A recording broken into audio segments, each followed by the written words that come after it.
La formación de un continente. Segunda serie. Choque de corrientes. Primera parte.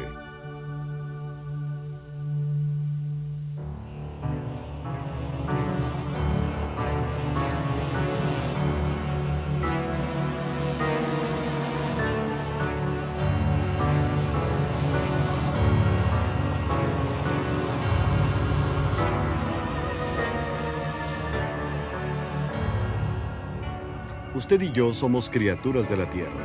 Tenemos confianza en su estabilidad. Esperamos que las montañas que escalamos y el suelo que pisamos sean sólidos y permanentes. Así que, ¿quién podría creer que las rocosas y las otras cadenas montañosas que dominan la orilla oeste de Norteamérica están en movimiento?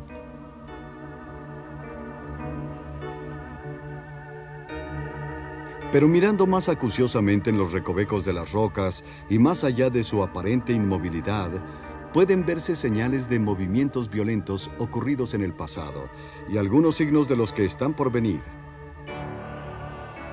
Estos movimientos no solo han formado montañas, sino que además han separado continentes. La extraordinaria idea de que América y otros continentes no solo han vagado por el mar, sino que también se han colisionado, no es totalmente nueva. Pero es solo durante los últimos 25 años que el concepto ha sido aceptado y utilizado para explicar muchos de los paisajes que enmarcan nuestro planeta.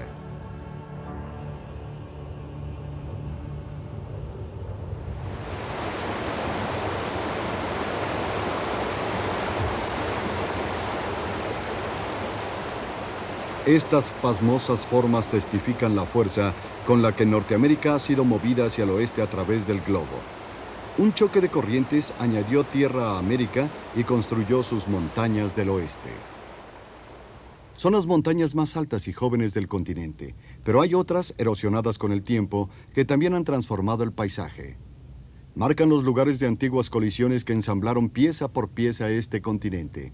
Es un gigantesco rompecabezas, cada pieza con su particular edad. Tienen cerca de 4.000 millones de años, pero la pieza que se llama Alaska aún está siendo construida.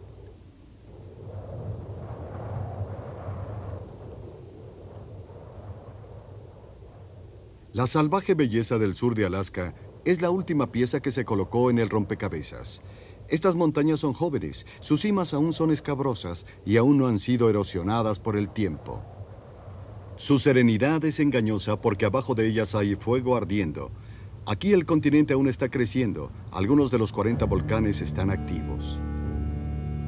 Vivir aquí significa compartir algunas penas con Norteamérica y no siempre es una experiencia envidiable.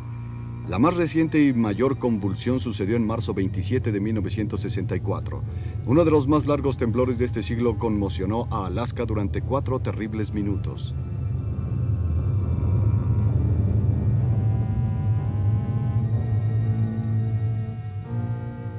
El mar se salió de las costas, enviando olas gigantescas que destruyeron lo que encontraban a su paso.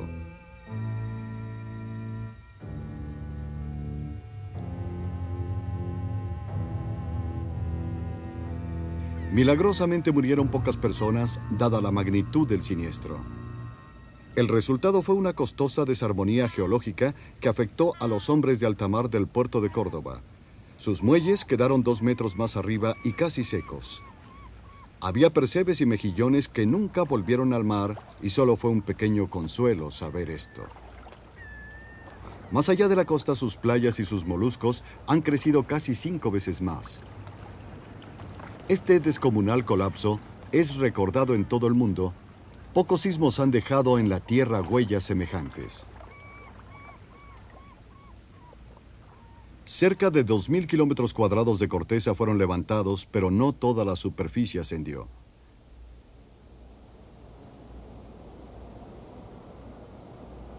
Aquí la costa se hundió y el agua salada salió a la superficie y pronto murieron estos árboles. Las cimas fueron sacudidas violentamente mientras estas orillas del continente están siendo trazadas.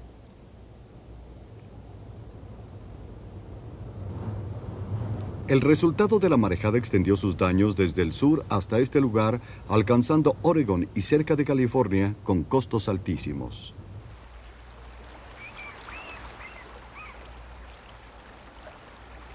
En Alaska, el precio total de las reparaciones ascendió a $300 millones.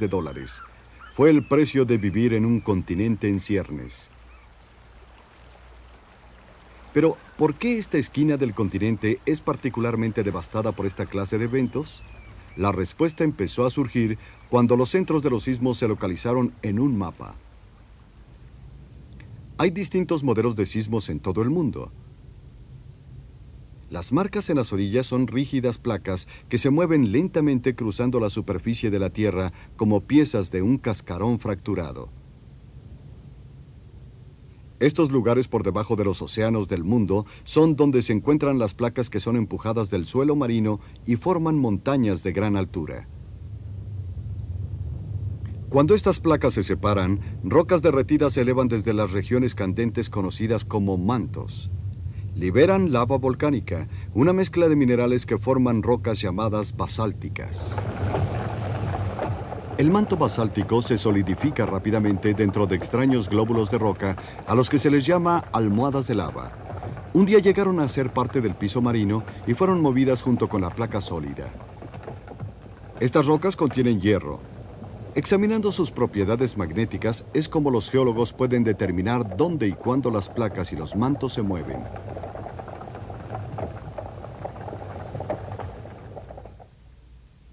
La unión de tres placas oceánicas bajo el Pacífico ha estado aquí por casi cerca de 80 millones de años. Pero todas las placas del globo se están moviendo, y mientras esta placa se movió al este, América se movió al oeste. El choque de las placas ocurrió en las costas occidentales de América y fueron removidas bajo el nuevo continente. Fue esta colisión la que formó las montañas rocallosas. Una de estas cordilleras se volvió inactiva y las tres placas tomaron curso hacia el norte.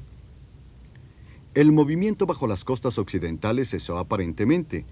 Ahora están siendo formadas nuevas montañas mientras la placa del Pacífico se mueve hacia las costas de Alaska. Al ir hacia adelante, forma sedimentos en el piso marino que a su vez crean islas fuera de la costa. Mientras la placa viaja hacia el manto, la creciente presión cambia el basalto en nuevas rocosidades densas. Esto empuja la placa hacia abajo y la fricción provoca sismos al llegar a la profundidad. A partir de la placa, el agua es liberada. Esto hace que los minerales se fundan. Entonces la vigorosa masa de manto rocoso lentamente se eleva a través de la corteza. Violentas erupciones liberan el producto de la destilación. Se forma una nueva roca llamada andesita. De esta roca están hechos los continentes y estas islas volcánicas son el primer escenario del proceso que recientemente están sufriendo los continentes.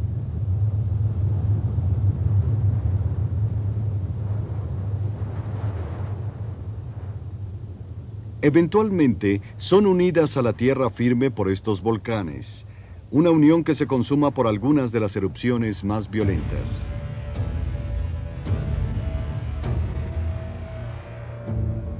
En el gigantesco cráter del monte Katmai hay una especie de lago profundo. Marca el colapso de una elevada cima que bloqueaba el escape de gas que surge del manto rocoso y de una cámara interior. Una inmensa presión se forma hasta que estalla en una explosión que sale por la abertura llamada Novarupta a muchos kilómetros al noroeste. Un increíble manto rocoso de 10 kilómetros cúbicos baja hasta este valle como una gigantesca nube incandescente de ceniza candente. Una explosión volcánica similar en el Caribe mató a 30.000 personas en segundos. Aquí hay pocos testimonios de la profundidad de 200 metros que dejaron las capas de ceniza o de lava. Esta erupción explosiva arrojó lava desde la cámara interior del monte Katmai e hizo que sus capas se colapsaran.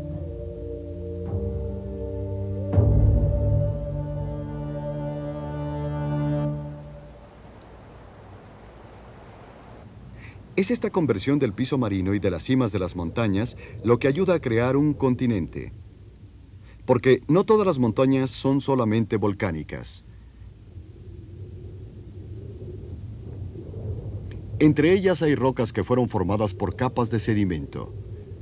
Fueron traídas hasta aquí por medio de una correa transportadora que forma el piso del Océano Pacífico. Han sido arrastradas como restos flotantes contra las costas de Alaska. Relativamente hablando, son pequeños restos de lo que fue una isla o algunos fragmentos de otros continentes conocidos como terrenos exóticos. Vienen desde miles de kilómetros de distancia, tan lejos como Australia. Chocaron contra los bordes del continente y al romperse formaron montañas, las cuales son ahora los picos más altos de Norteamérica. 5.000 metros de altura interceptan casi todas las costas de humedad de las nubes que vienen del Pacífico. Los declives del sur cada año forman diluvios. Aún en esta latitud templada, se crea un equivalente a las exuberancias de un lugar tropical.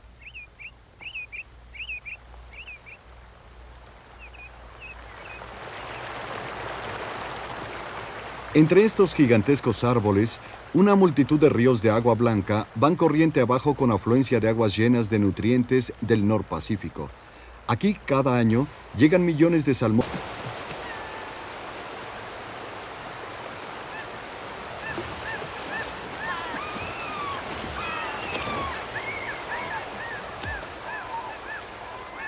Los osos café se mantienen gracias a estos peces que son un verdadero banquete antes de invernar. El mar de Alaska también beneficia a estos cazadores, los osos marinos. Millones de estos animales se alimentan durante el camino a su apareamiento en las islas Pribilof. 25 diferentes mamíferos marinos han podido compartir estas aguas y también hay comida suficiente para multitud de pájaros marinos que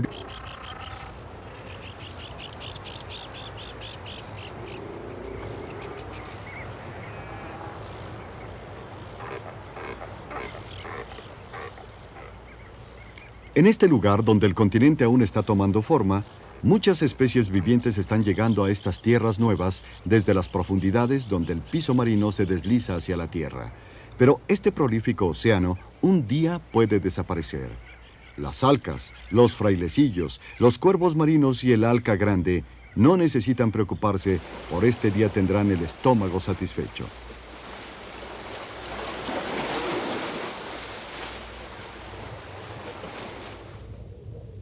En un futuro distante, la correa transportadora del piso marino puede traer otro continente que provoque una colisión. Esto no es de sorprender, porque es un drama que se dio anteriormente al otro lado del continente americano. Estas son tierras nuevas. En estos arrecifes, los geólogos han descubierto en las capas de las rocas vestigios de una gran montaña que se formó con los movimientos de la placa que llegaron al ángulo noreste de América y a las islas volcánicas.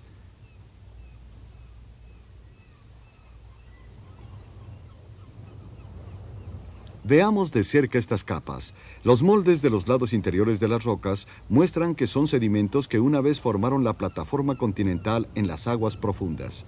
Curiosamente, ahora se elevan aquí. También arribó la mesa montañosa, una tierra única que surge desde las profundidades. Al lego le recuerda el paisaje lunar, y eso se debe a que no es una parte de la Tierra que se repita con frecuencia. Normalmente estaría 10 kilómetros hacia el interior de la Tierra, por lo que es una pieza de la corteza del océano. La parte más alta de esta corteza se extiende casi hacia el este. Como un arco de islas volcánicas chocaron con tierra firme, una gran tajada de la placa oceánica se rompió y emergió a lo largo del continente. La configuración de esta lava confirma que se formó en el suelo marino.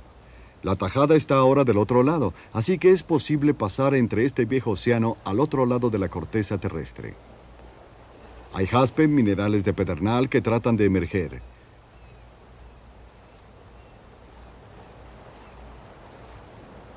Es un extraño pero simple viaje que tiene algo de emocionante durante la travesía al centro de la Tierra.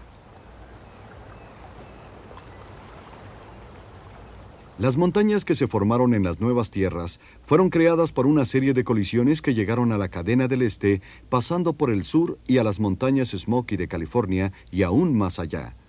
La cadena es conocida como los Apalaches.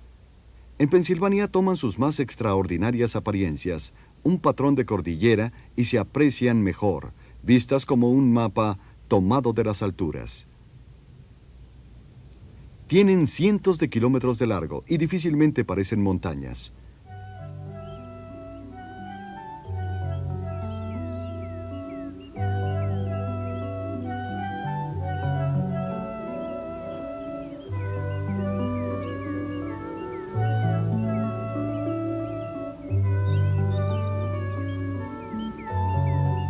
Los airones toman las corrientes para volar sobre el valle y la cordillera.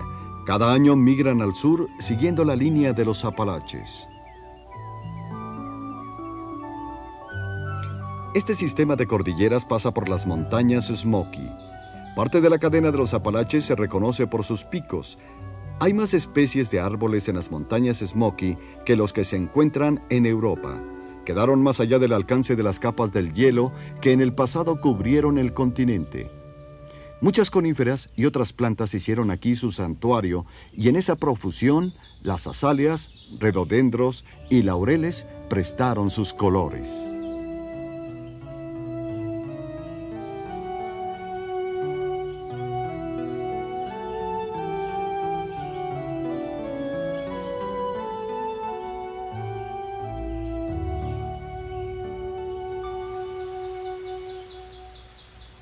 Las plantas y los animales están a tono con la historia de estas rocas y los sucesos que las han transformado. Las montañas generan cascadas y eso gusta a las salamandras.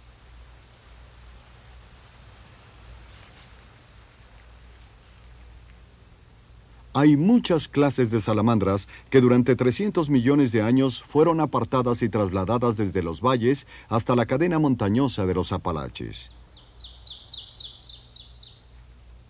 Hace tiempo, uno de sus ancestros fue lanzado a la deriva en uno de los movimientos del continente europeo y en la actualidad estas salamandras tienen primos cercanos al sur de Europa, lo que es una evidencia biológica del movimiento de los continentes.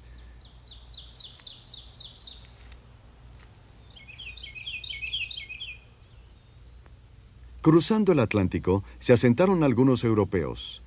Encontraron a los Apalaches como una formidable barrera que bloqueaba su camino hacia el oeste en busca de tierras nuevas y fértiles. Pero entre las montañas Smoky encontraron estos solares propicios. Las llamaron ensenadas. Tienen delgadas capas de estiércol, pero relativamente son ricas y fértiles. Algunas personas se establecieron construyendo granjas en lo que originalmente fueron lotes habitados por indios cherokees, los antiguos americanos de este valle. Las nuevas comunidades de estas ensenadas prosperaron en estos campos de abundantes bosques. Fácilmente se comprendió cuál fue su desarrollo, pero lo que aún es un enigma para los geólogos sobre estas ensenadas es que la piedra caliza de este valle es 100 millones de años más joven que las rocas que rodean las montañas. Sin embargo, las casas han sido construidas con estas piedras desde sus cimientos hasta el techo. Los Apalaches son una pieza curiosa de este rompecabezas que es la parte norteamericana del continente. Para encontrar las respuestas de estas piezas geológicas, como las ensenadas, los ojos de los científicos se concentran en el fondo de la corteza terrestre. Es lo que hacen estos hombres. Entierran oídos electrónicos para investigar. Han tendido 10 kilómetros de cable con geófonos plantados en el terreno con intervalos regulares.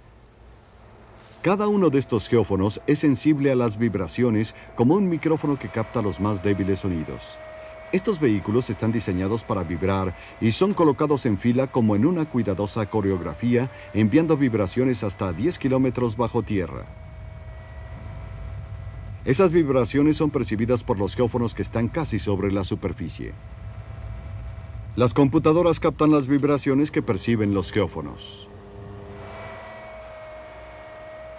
Recolectan suficiente información de las montañas de la costa y de esa forma es como si abrieran la corteza de la Tierra para mirar lo que hay dentro. Observando lo que le sucede a las rocas, podemos ver hacia atrás y tener las respuestas para conocer su origen. La Tierra, familiar ahora para nosotros, lucía diferente hace 600 años. Los continentes estaban en distinta posición. Con el tiempo se fueron apartando y un océano llamado Iapetus se fue formando. Empezó a acercarse y desde África del Norte a la derecha y una astilla del continente fue girando. Formó fragmentos de microcontinentes a la mitad del océano. Estos fragmentos alguna vez chocaron con Norteamérica, formando islas volcánicas y montañas en proceso. Un supercontinente llamado Pangea se ensambló. Pero en la medida que los continentes se aproximaban, la corteza de la Tierra sufría cambios considerables. Al este, el sedimento de la plataforma marina de África fue avanzando hacia los microcontinentes.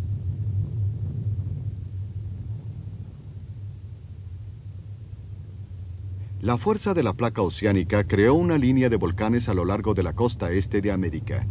Aquí, dos microcontinentes se unieron a tierra firme. Cuando se dio el impacto, gigantescas astillas surgieron de la antigua corteza del continente, formando las montañas Smoky.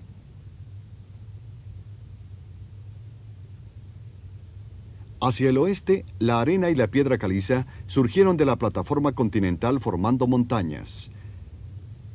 Eventualmente, África se incrustó en Norteamérica, rompiendo las montañas Smoky en más de 250 kilómetros. En algunos lugares, el movimiento fracturó las rocas que se erosionaron, abriendo brechas como las ensenadas.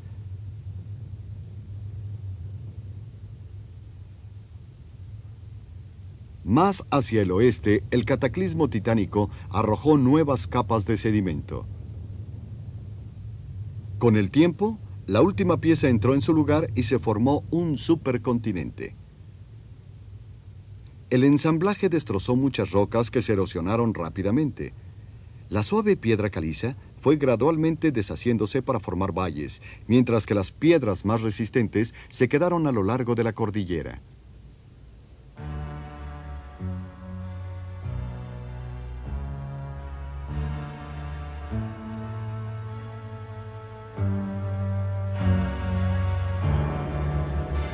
Las rocas antiguas, aunque tienen más de 250 millones de años, aún están rodeando las agrupaciones de piedra caliza que están en niveles planos y que se han extendido para dar nombre al Gran Valle que se encuentra entre Tennessee y Pensilvania y mide cerca de 1000 kilómetros. Fue esta la tierra prometida a la que llegaron los colonizadores cruzando los Apalaches. Una vez fue el granero de Norteamérica. El terreno fértil fue enriquecido por los continuos rompimientos de los vestigios de antiguos arrecifes que se asentaban en estos valles, criaturas fantasmales petrificadas en mares primitivos que se han extinguido perdidas en el viento.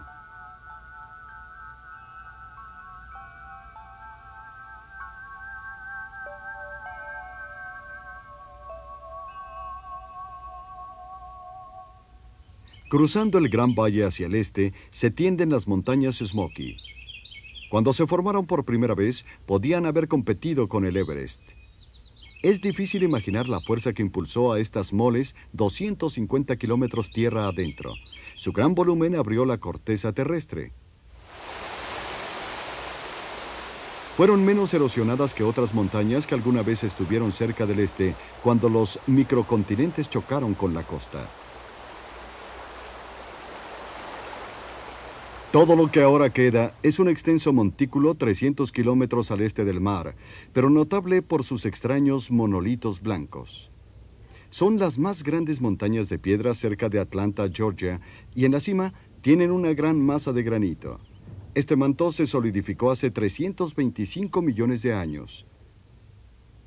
Se formó de los sedimentos enterrados, así como de la colisión de los microcontinentes contra la costa. Es el producto de una colisión continental, y las rocas son indicadores de las montañas que una vez estuvieron aquí. El granito es una mezcla de cuarzo resistente y de feldespato erosionado. Al salir al aire se mezcla con el cuarzo de la arena y la arcilla, y de esta forma se crean nuevas rocas. El granito, como un libro, guarda la historia de esta parte del continente, y por un tiempo corto, los hechos de algunos hombres en las más grandes esculturas del mundo.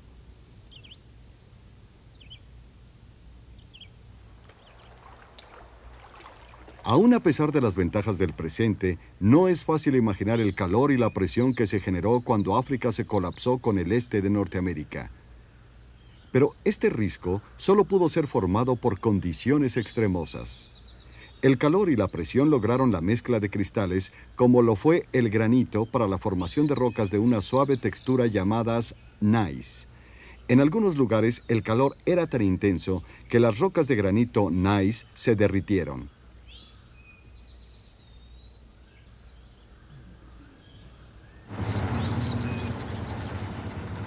Estos dramáticos cambios en la estructura de las rocas nos han legado una serie de piedras que pueden comercializarse.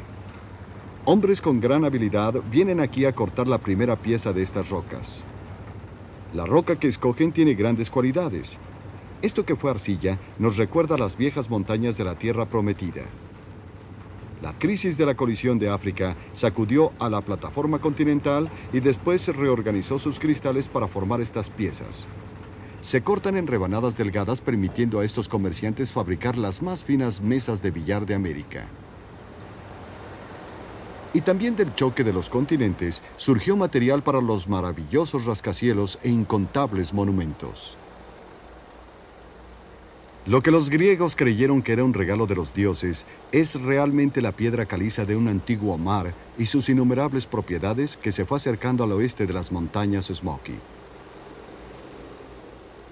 Esta elegante fábrica puede ser un monumento al nacimiento de un continente, un epitafio a la época en que el Pangea se separó, dejando maravillas, granito, cordilleras, microcontinentes y aún trozos de África que crecieron en esta tierra.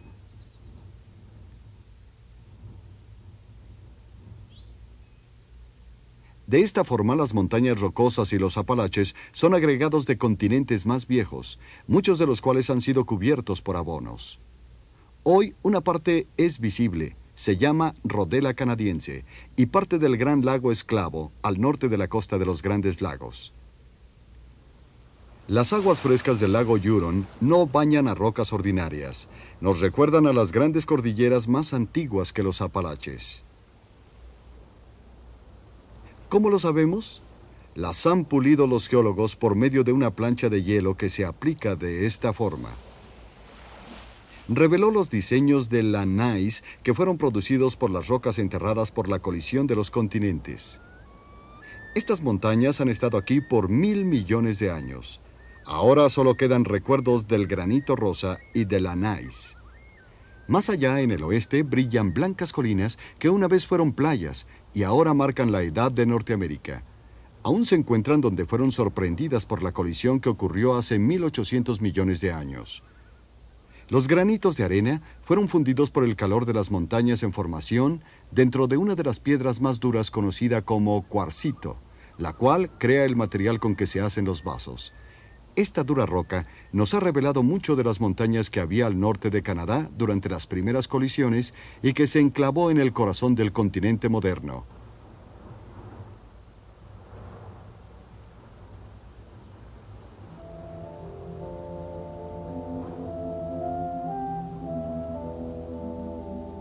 $4,000 kilómetros al noreste continúa la misma historia en este lugar cerca del Gran Lago Esclavo. Las montañas Kirkuk son también testigos del ensamble de uno y otro supercontinentes. Esta fractura de las rocas es la falla McDonald y se extiende en 500 kilómetros donde se unieron dos continentes, eliminando un océano que había entre ellos. Para un detective geológico hay muchas pistas alrededor de esta falla y en el mismo lago Esclavo que le indican lo que ocurrió. Si aquí se colisionaron dos plataformas, una se montó sobre la otra y una trinchera oceánica pudo formarse a lo largo de la orilla. Entonces, habría sedimentos marinos en las rocas. Y los hay. En las islas del Gran Lago Esclavo se preservan capas de diversos cienos. Son reminiscencias de las montañas que una vez cubrieron la falla McDonald. La textura y el carácter de estos limos muestran a los geólogos que una vez reposaron en el fondo de la trinchera oceánica. Alrededor de este curioso lago, estos arrecifes cubiertos de guijarros son prueba del desmembramiento de esas montañas.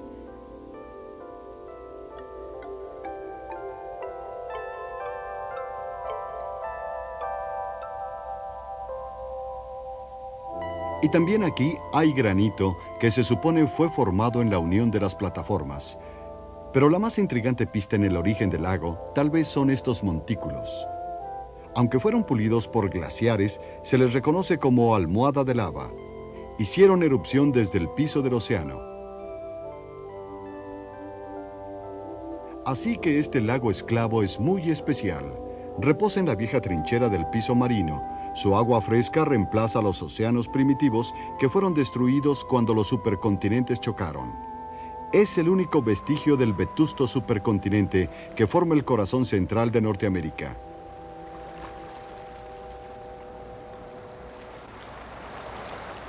El lago también es especial por estas extrañas estructuras. Parecen almohadas de lava, pero son diferentes. Son prueba de la atmósfera rica en oxígeno del planeta.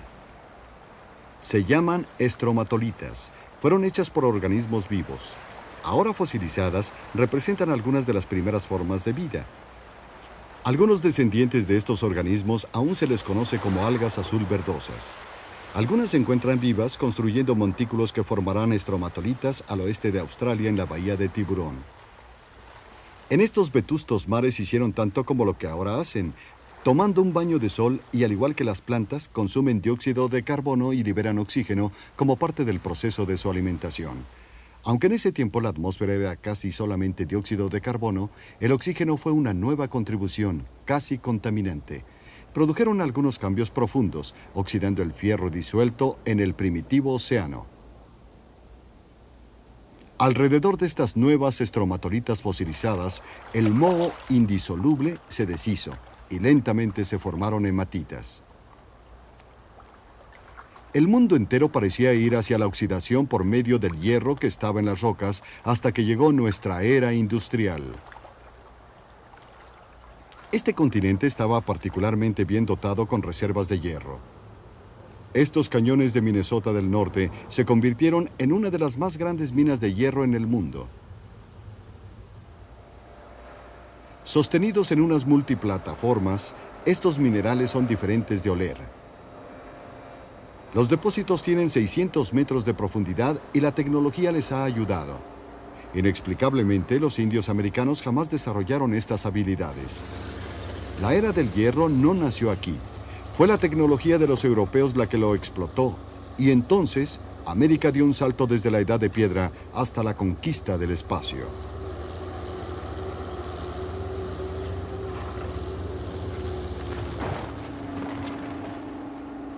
Así, estos vetustos bloques del continente se convirtieron en los trenes que expandieron la nación, los aviones que surcaron los aires, armamentos para las dos guerras y el automóvil, lo que hizo a Norteamérica un gigante industrial.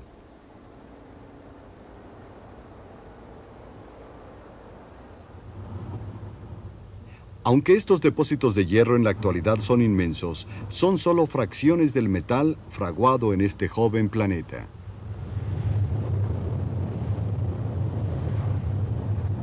De todas las historias, la del origen de nuestro planeta debe ser la más pasmosa.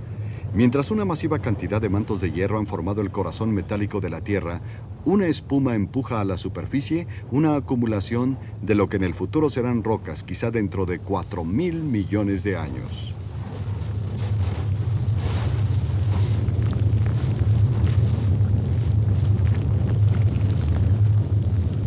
El primer gran calor del planeta nació de la energía del impacto de muchos fragmentos planetarios que juntos formaron el embrión de la Tierra. Cuando el calor se elevó, el planeta se enfrió lo suficiente para que una delgada corteza de basalto se formara, aunque deformada por volcanes. Esta corteza fue rota en fragmentos por la presión interior y caliente del manto, que era empujada a la superficie desde el corazón rosa de la Tierra.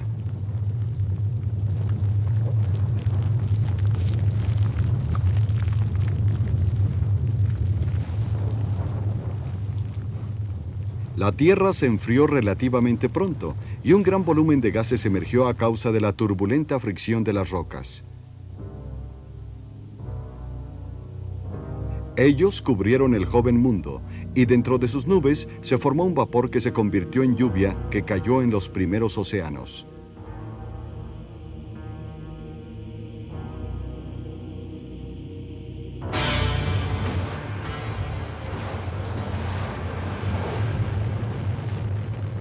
En los años de los choques y las fragmentaciones, el basalto se hundió en la Tierra y se empezaron a formar las primeras islas volcánicas. Islas que se colapsarían, recalentarían y se ensamblarían dentro de los primeros continentes. Fue tierra que se estrechó y fracturó, permitiendo nuevas lavas que penetraron por las fisuras. Lavas basálticas especiales que surgieron de la profundidad, hirviendo y más fluidas que el basalto común, llegaron a la superficie del joven continente.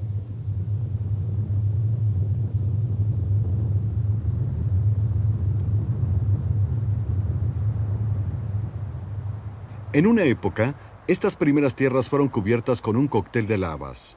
Cada una surgía del interior con sus características.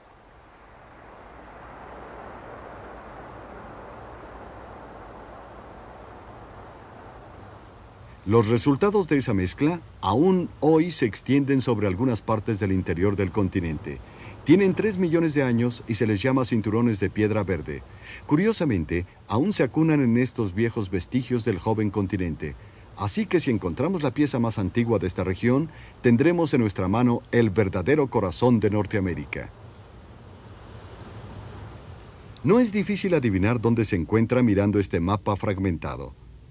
Está aquí, en el sur de Minnesota, y data de hace 3.600 millones de años. Es particularmente una bella pieza de gneiss. Una vez que el sedimento ha sido deformado por el calor y la presión, se convertirá en una roca arquitectónica. Esta cortadora en Morton es una de las primeras en la historia de Norteamérica, sustituyendo a las fuerzas naturales. Lo que es doblemente intrigante es que, como esta roca era originalmente sedimento, debería haber descansado sobre una vieja base, y aquí debería ocurrir lo mismo. Pero esto es un enigma. Parece que hay una brecha de varios cientos de millones de años entre las rocas más antiguas conocidas y la fecha en que el planeta se formó, así que las rocas de este periodo no han sido localizadas. En la base de esta vetusta roca descansa el descubridor europeo de este continente. Leif Erikson no supo nada del movimiento de los continentes, solamente de sus movimientos entre ellos. Sus preguntas no se remitían al pasado, sino a las nuevas tierras por explorar.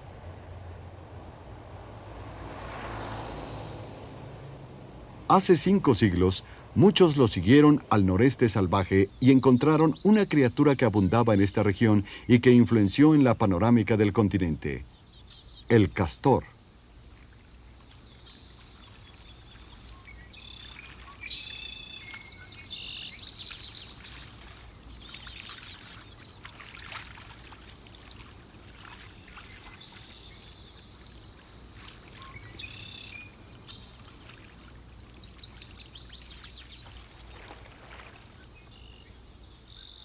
La piel de castor en millones ha sido requerida desde las más remotas regiones del continente. Salía de aquí para satisfacer la moda loca del siglo XIX en Europa.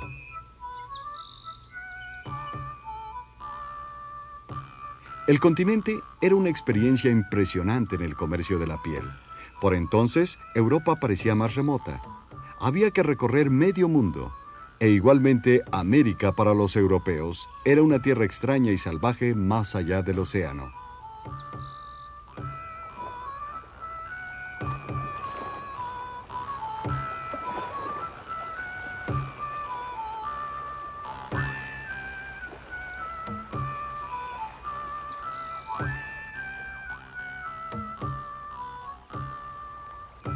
Los cazadores se dividieron el continente. Los límites geológicos fueron marcados por políticas internas.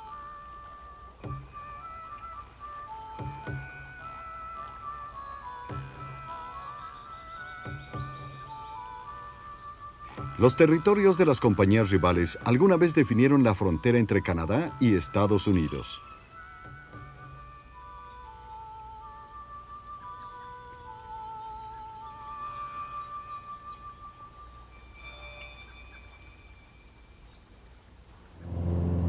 Los modernos exploradores trabajan en laboratorios aéreos. Cabinas electrónicas como esta llamada Pájaro han sustituido a los guías nativos que una vez ayudaron a encontrar animales a los cazadores. Sus aparatos detectan rayos gamma y campos magnéticos existentes bajo las rocas. El resultado de estas técnicas ha sido las minas de uranio como esta en el lago Key al norte del Canadá. De este hoyo vienen rocas que datan de hace 2.500 millones de años. Aquí refinan el uranio desde uno de los más grandes y valiosos depósitos del mundo.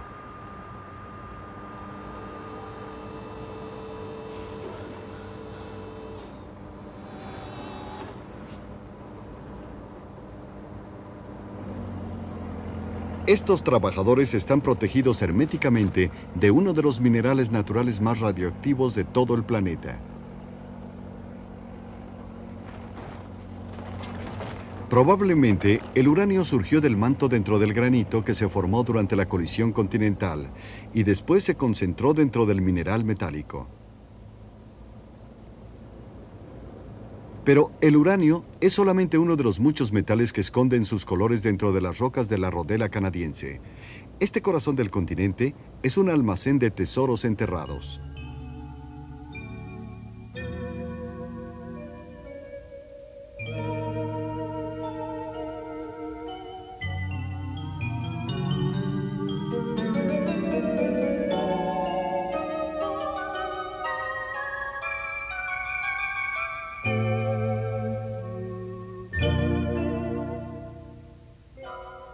Entre estas riquezas hay una por la cual estas vetustas rocas canadienses son renombradas, el oro.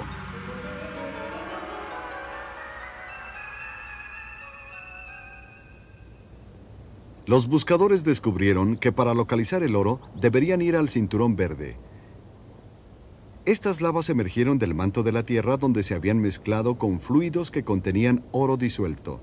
Ese oro menos concentrado quedó atrapado dentro de las rocas verdosas eruptivas.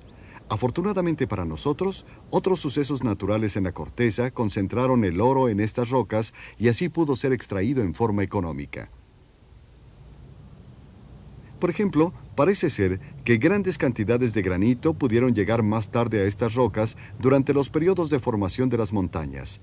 Estos granitos también pueden contener oro. Algunos fluidos quedaron atrapados dentro de estas rocas y el granito salió por el intenso calor de las mismas. Los fluidos fríos las sustituyeron y el ciclo se cumplió. Durante millones de años el calor y los fluidos salitrosos pueden disolver grandes cantidades de oro. Más tarde, las fracturas que se dieron por el movimiento de la corteza servían como paso a la solución. El sílice, también disuelto en los fluidos calientes, empieza a cristalizarse conforme baja la presión y la temperatura. Se convierte en cuarzo, pero el oro solo será depositado en los lugares donde las condiciones químicas sean las propicias. Aquí hay una ranura a través de la piedra ferrosa y una reacción química puede darse entre el hierro y los fluidos incandescentes. El oro es depositado en los cristales de cuarzo y la piedra ferrosa encuentra la forma mineral que puede ser extraída más económicamente.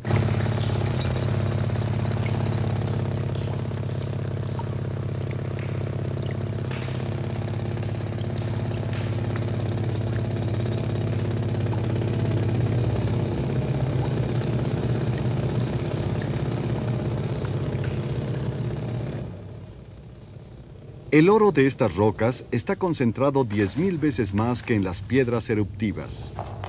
Parece que el sueño de los alquimistas de convertir la piedra en oro puede ser realizado. Pero con el granito que surgió de la colisión continental, las piedras fracturadas y las lavas volcánicas, también surgió el hierro. Si usted busca esta combinación natural, tal vez pueda encontrar su propia mina de oro. Estos tres ingredientes pueden ser vistos desde el aire. Piedras eruptivas y de granito a la izquierda y la línea de la falla, pero tal vez alguien pueda ver la mina que hay a la derecha. Nunca fue fácil ser el primero en escalar estas tierras del norte. Este es el río Yukon, y no muy lejos, su tributario, el Klondike. Este es el lugar de la fiebre del oro en la frontera de Canadá y Alaska. Fueron estos ríos quienes les revelaron la existencia del oro a los primeros exploradores. Lo buscaban de entre las rocas y lavaban la arena. Las primeras noticias de los exploradores llevaron la fiebre de oro a muchos prospectores. Al mover la grava tal vez no encontraban oro, pero quizá mataban a las partículas que ésta contenía.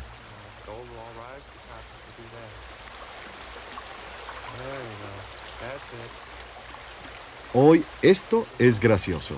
Pero hace un siglo, 100,000 personas de diferentes nacionalidades vinieron aquí buscando el elusivo metal y durante los primeros éxitos encontraron la ciudad de oro en Dawson.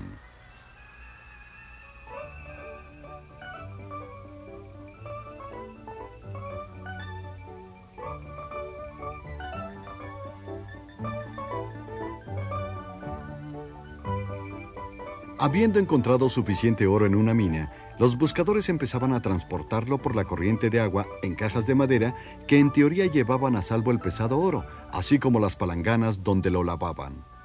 El camino de Chilcoot, al pie de las montañas de Alaska, no era un paso fácil para transportar el oro de Klondike. Más aún, era una barrera desafiante para los buscadores de oro, quien habiendo llegado a Shawgo, se enfrentaban con el problema de transportar los abastecimientos por 50 kilómetros a pie, cruzando montañas de hielo durante el invierno. Era una tortura que tal vez duraría mucho tiempo, y del otro lado de la montaña aún quedaba un rudo camino del río Yukon al Klondike. Pero esta era la peor parte de 1.700 kilómetros y probaba que estos hombres y mujeres estaban decididos a ganar el futuro. A esta escalada le llamaron las Escaleras Doradas. Ha sido descrita como una visión gélida del infierno. Y a lo largo de la misma ruta, la policía canadiense cumplía con su deber. Cobraban el 20% a cada hombre, ya que algunos sufrían ataques, robos o sofocaciones por las avalanchas. Y muchos ni siquiera encontraban oro.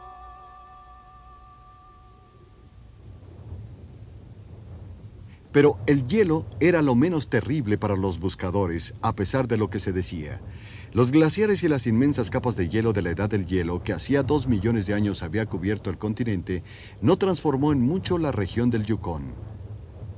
Este valle no fue erosionado por el oro acumulado por medio del hielo, como sucedió en otros lugares. Al contrario, estas mismas capas de hielo abrieron la puerta al vasto continente y permitieron que la gente pudiera entrar hasta aquí. Una gran cantidad de agua penetró aquí para formar capas de hielo, agua que debió venir de los océanos. Durante los años de la cuarta penetración de hielo hace miles de años, el agua quedó congelada bajo el nivel del océano por muchos metros. En efecto, fue la creación de un puente que iba del estrecho de Bering a Eurasia, un puente entre dos continentes, tan vasto para ser considerado un subcontinente y tan significativo como para que los científicos le dieran el nombre de Beringia.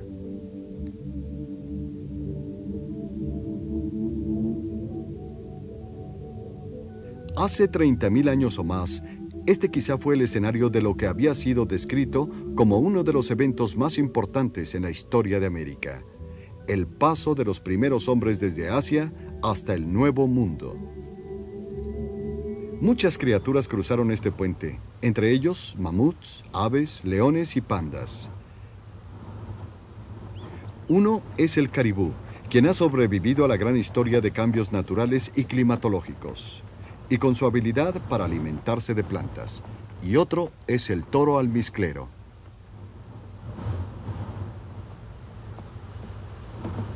Pero la gran diversidad de animales originales ya no existe. Algunos se extinguieron, otros se fueron en busca de alimento o fueron víctimas del lento avance de los primeros cazadores de la Edad de Piedra.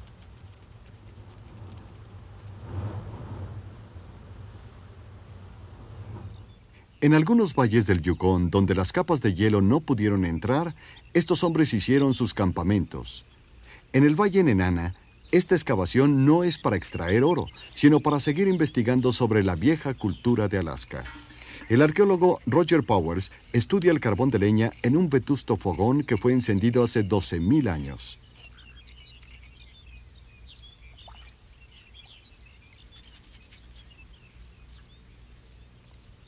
En estas piedras desenterradas, tan filosas que podrían matar a un bisonte, venados o carneros de montaña, él ha encontrado vínculos con otras culturas de los estados suroestes y cruzando el puente con las culturas de Siberia. Cruzando la frontera de Canadá y 600 kilómetros al noroeste, está lo que han llamado las Grutas del Pez Azul. Este fue hogar de los primeros habitantes, o al menos el lugar donde almacenaban su casa.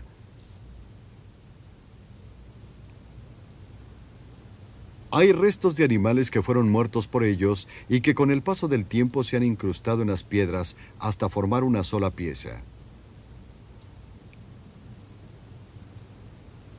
Lugares como estos han servido a los investigadores para descubrir parte del pasado de estas regiones, así como su edad.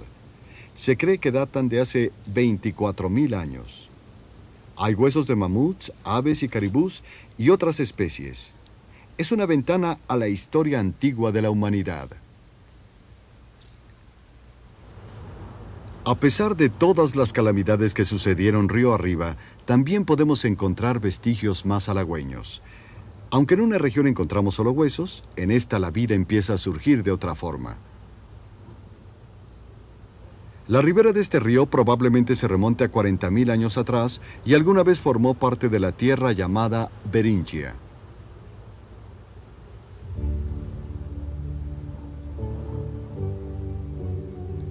No hay una evidencia precisa de la fecha en la que los primeros habitantes cruzaron, pero el impacto de este continente es una prueba suficiente de la realidad. En la era de la Edad de Hielo, hace 10.000 años, algunos primitivos cruzaron esta tierra de norte a sur y de costa a costa. Primero a América, y a partir de entonces el paisaje se transformó. Lo dominaron y lo hicieron suyo.